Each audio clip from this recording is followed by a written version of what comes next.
Hi, ഞാനൊരു ചായയൊക്കെ കുടിച്ചിങ്ങനെ ഫ്രണ്ട്സിൻ്റെ വീട്ടിലിങ്ങനെ പുറത്തിങ്ങനെ നിൽക്കുമായിരുന്നു. അപ്പോൾ എനിക്ക് വിശന്നപ്പോൾ ഞാൻ പോയി ഒരു മാഗിയൊക്കെ ഉണ്ടാക്കി കഴിച്ചു.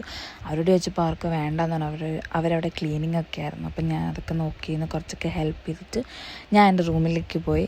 അത് അടുത്ത് തന്നെയാണ്, ഞാൻ റെഡിയാവാൻ പോയതാണ്.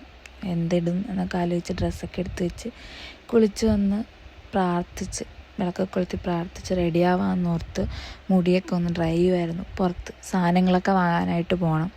അങ്ങനെ റെഡിയായി ഞാൻ പോയി. ഞങ്ങൾ മൂന്നുപേരും കൂടി ഇവിടെ അടുത്തുള്ള ഒരു സ്റ്റോറിലേക്ക് പോയി. അസ്തയിലാണ് നമ്മൾ പോയത്. എന്നിട്ട് നമ്മൾ ഈ ആഴ്ചത്തേക്കുള്ള സാധനങ്ങളൊക്കെ കുറച്ച് റീസ്റ്റോക്ക് ചെയ്തിട്ട് നമ്മൾ ബില്ലൊക്കെ പേ ചെയ്തിട്ട് നമ്മൾ വീട്ടിൽ വന്ന് ബീഫ് ബിരിയാണി വെക്കാമെന്നോർത്ത് ബീഫൊക്കെ ഇങ്ങനെ എൻ്റെ ഫ്രണ്ട് അവൻ കട്ട് ചെയ്യുകയാണ്.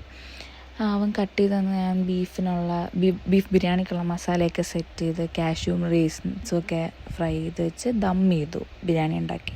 എന്നിട്ട് നമ്മൾ കുറച്ച് കഴിഞ്ഞ് ദമ്മൊക്കെ മാറ്റിയിട്ട് നമ്മൾ ബിരിയാണിയുടെ റൈസൊക്കെ മാറ്റിയെടുത്തു. ഞാനല്ല, ഫ്രണ്ടാണ് എടുത്ത്. കാര്യം എനിക്ക് എങ്ങനെയാണ് അത് കറക്റ്റായിട്ട് എടുക്കേണ്ടതെന്ന് അറിയാത്തതുകൊണ്ട് അവനെടുത്തു.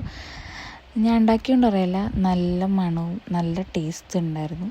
നമ്മളത് കുറച്ച് പ്ലേറ്റിലേക്കൊക്കെ എടുത്ത് പോയി കഴിച്ചു. എന്നിട്ട് നമ്മൾ കഴിച്ചിട്ട് പോയി കിടന്നുറങ്ങി. കാര്യം നാളെ എല്ലാവർക്കും ഷിഫ്റ്റ് ഉണ്ട്. അപ്പോൾ അടുത്ത വീഡിയോയിൽ കാണാം. ബൈ.